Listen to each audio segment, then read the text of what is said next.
खत्म नहीं होगा। और बहन जी की जो पार्टी का बहन जी का जो करिश्मा है ना, वो बसपा वाले जानते हैं कि कभी जिस प्रकार से कुछ लोग यहां पर राजनीति कर रहे हैं उसकी पार्टी के अंदर, उसमें समाजवादी पार्टी के लोग शामिल हैं। समाजवादी पार्टी के लोग तो कहीं ना कहीं से चाह रहे हैं, क्योंकि उनका जो दलित और पिछड़ा दलित वोट जो छिटक गया है भारतीय जनता पार्टी के पास चला गया है और बचा कुचा जो है वो बीएसपी के पास है, तो वो चाहते हैं कि भारतीय जनता पार्टी से तो वोट बैंक आ नहीं सकता, बीएसपी का जो वोट बैंक है वो कहीं ना कहीं। चलिए, बहुत तरह की बातें हैं, बहुत तरह की बातें हैं और अलग अलग तरह के उसके वर्जन है अकॉर्डिंग टू पार्टीज। राजकुमार पाल जी हमारे बीच में, राजनीतिक विश्लेषक। राजकुमार पाल जी, अभी हाल ही में कांग्रेस की तरफ से भी आया था कि माफ कीजिए, रामपाल जी हमारे साथ राजनीतिक विश्लेषक, हाल ही में कांग्रेस की तरफ से भी आया था कि अगर मायावती साथ होती तो परिणाम और बेहतर होते, और 2027 के चुनाव में अकेले 400-403 सीटों पर चुनाव लड़ने का मन भी कांग्रेस बना रही है।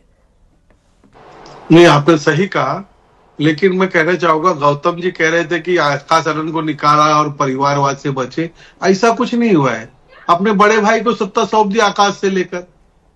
हकीकत यह है कि आकाश का बाम सेप, बसपा से बड़ा एक संगठन है बाम सेप से आकाश का जम नहीं रहा था।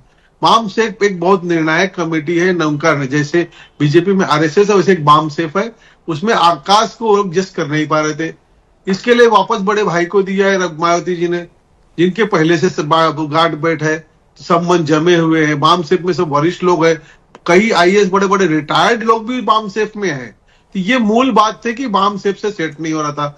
सेकंड थिंग, अभी वारसदार की बात करेंगे तो भाई आकाश आनंद ही बसपा के, हमारी मायावती के धन के धनी तो वही है। जो भी उनके आज का जो संपत्तियां हैं आकाश आनंद के पास ही है। तो ये कहने था कि परिवारवाद से बच गए, ऐसा नहीं है। आकाश आनंद की कमजोरी बाम सेप से उनका गांठ नहीं बैठ रही थी, और बाम सेप बहुत मजबूत बसपा का संगठन है। ये मेरी अपनी जानकारी ये हिसाब से थी।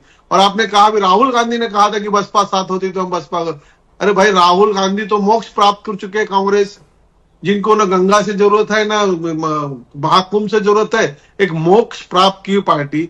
जीरो का वो लोग अच्छे से जितना जीरो की वैल्यू कांग्रेस बढ़ा रही है उतना कोई नहीं 80-80 चुनाव हारे, फिर भी वो मायावती जी के साथ लेने पर या उनके न साथ होने पर दोष लगा रहे हैं, पर अपने कार्य को और अपने कार्यक्रम को नहीं देख रहे हैं वो।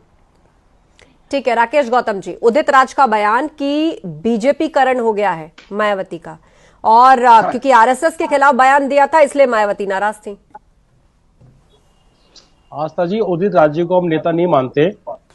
उदित राज जी जब भारतीय जनता पार्टी में गए थे, उनको सांसद बनाया था, तो उनकी पार्टी के बीजेपी के खिलाफ उन्होंने बोलना चालू कर दिया था, तो उनको बाहर का रास्ता दिखाया गया था।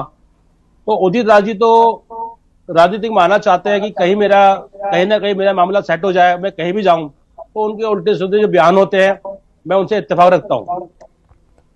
अच्छा, चंद्रशेखर रावण की पार्टी को लेकर आपका क्या कहना है? अब लोग कह रहे हैं कि दलित पॉलिटिक्स में एक विकल्प आ गया उत्तर प्रदेश के अंदर, और बसपा के अंदर ये जो बढ़ता घमासान है और पार्टी का ग्राफ जिस तरह से चुनाव दर चुनाव नीचे गया है, तो ऐसे में अब क्या चंद्रशेखर रावण की तरफ लोग देखने लगे? दलित लीडर भी है, जमीनी संघर्ष भी रहा है, युवा चेहरा भी है। देखो, बहुजन समाज पार्टी राष्ट्रीय पार्टी है, और